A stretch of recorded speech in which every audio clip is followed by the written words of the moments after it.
Is there really power in a name? Well, you tell me. Have you ever gotten into a restaurant or a club because you knew the right person? You knew the right name? Maybe you were once in a tough situation and you were able to get out of that situation because you knew the right name. Or, as my good, close, personal friend Tom Hanks would say to me, Brenden, you gotta stop name dropping. So, as we look at the scriptures today, we're going to look at Philippians 2, verses 9 through 11. And it says this: Therefore, God exalted him, that's Jesus, to the highest place, and gave him the name that is above every name, that at the name of Jesus, every knee should bow in heaven and earth and under the earth, and every tongue acknowledge that Jesus Christ is Lord, to the glory of God the Father. So here at Hymn of the Week, we like to tell stories. We love to tell you the stories of why a hymn was written, how it was created, something about the backstory of what the author was going through. We love to tell you those stories. And the hymn we're talking about today, it's got a story. In fact, it has a bunch of stories.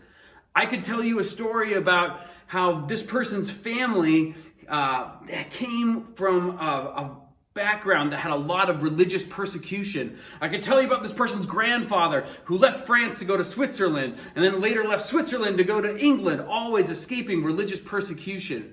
I could tell you a different story about this, the writing of this hymn that would involve the author of it and how he was friends with John and Charles Wesley in the movement of the Methodists in England, but how he had to leave that because of these squabbles between them and they just couldn't get along for things. I could tell you stories about this hymn that, even though it faced all this, came from this family beset with religious persecution, that they would write this hymn out of it that would later get the nickname of the national anthem of Christendom. I could tell you all those stories, but that's not the story that we're going to tell today. In fact, the story that we're going to tell you has nothing to do with the author of this hymn, has nothing to do with when it was written or how it was written. And even though this hymn was written in 1779, we are going to tell a story that actually happened in the 1800s. And it's a story of how God has used this hymn since it's been written. So let me set the scene for you. There's a missionary in India. And at this time, he's with a group of other missionaries, and he knows of this tribe that is living away from the rest of Indian civilization, and he feels compelled to go and spread the gospel to them. But all of his other missionary friends, they all discourage him from this. And this guy's name was E.P. Scott. And they were like, E.P., that's a bad idea. You shouldn't go out there. Those people are really violent. Other Indian tribes and people don't like them. You probably shouldn't go mess with them. All right? But he wouldn't listen. Instead, Reverend E.P. Scott went out to evangelize these people.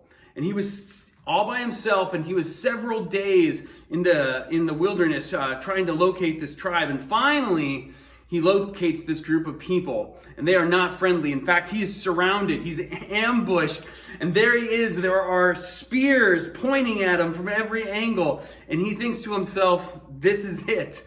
This is how it's going to end for me." So what does he do? Does he decide, "I'm going to fight back. Maybe I got a fighting chance"? No, he doesn't. Does he decide, maybe I can beg, I can plead for my life"? No, he doesn't. Instead, he pulls out his violin, which he always had with him, and he plays this on it.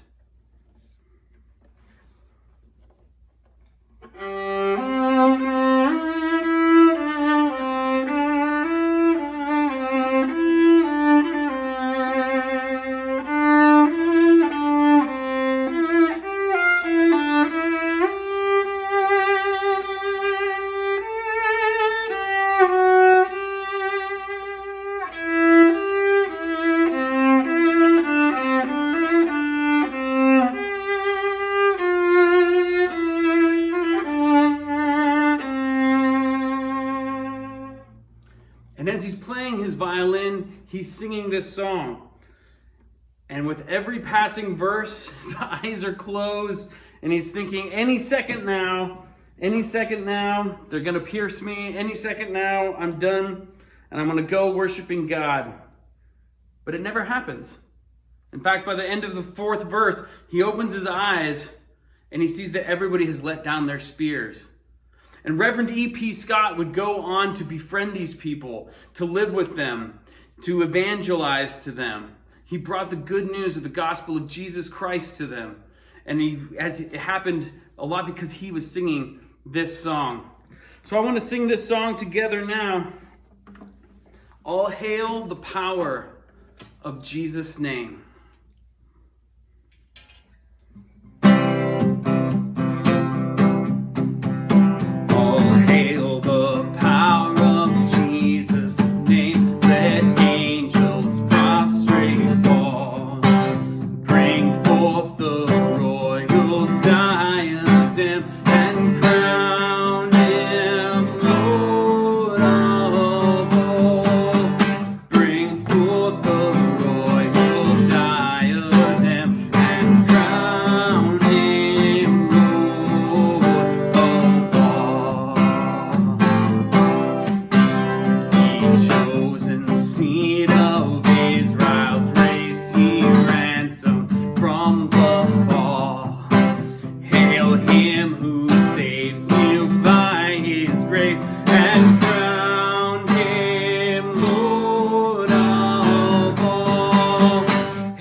So is there power in a name?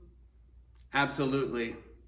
And there is power in the name that is above all names, the name of Jesus. So let me close by asking you this question. I want to put you in the shoes of E.P. Scott. And I want to ask you, have you ever worshiped like your life depended on it?